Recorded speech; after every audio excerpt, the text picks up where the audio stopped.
Aiza, please बस करो। मैं एलिफ को तुम्हारे घर लाया क्योंकि मुझे माजी में होने वाले किसी भी चीज की कोई परवाह नहीं है। अगर एलिफ और मेरे दरमियान इस तरह का कुछ भी होता तो क्या मैं उसे तुम्हारे घर लेकर आता? फिर क्या करते? चुपके चुपके मिलते? नहीं, मैंने कभी तुमसे कुछ नहीं छुपाया और ना छुपाऊंगा। ये सब माजी की बातें हैं। ना एलिफ को ये सब याद है और ना मुझे। हम बस दोस्त हैं।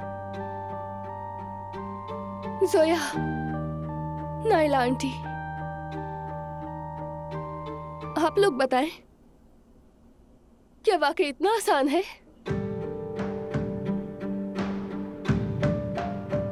क्या आप उस शख्स पर दोबारा यकीन कर सकती हैं जिसने इतना सब कुछ किया हो?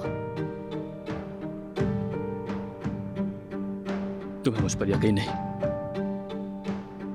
तुमने अभी अभी यही कहा ना, बोलो। मेरी जगह कोई भी होता तो यही कहता। बच्चों प्लीज आराम से बात करो। 1 मिनट रुके अम्मी जान।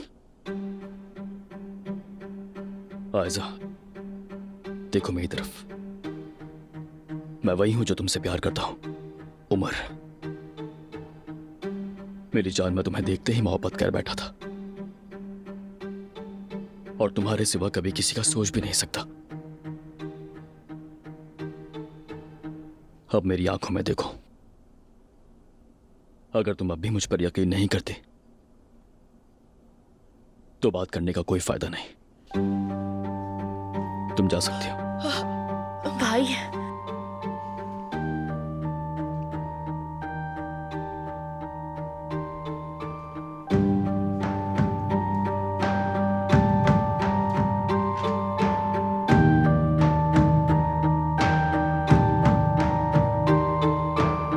उमर,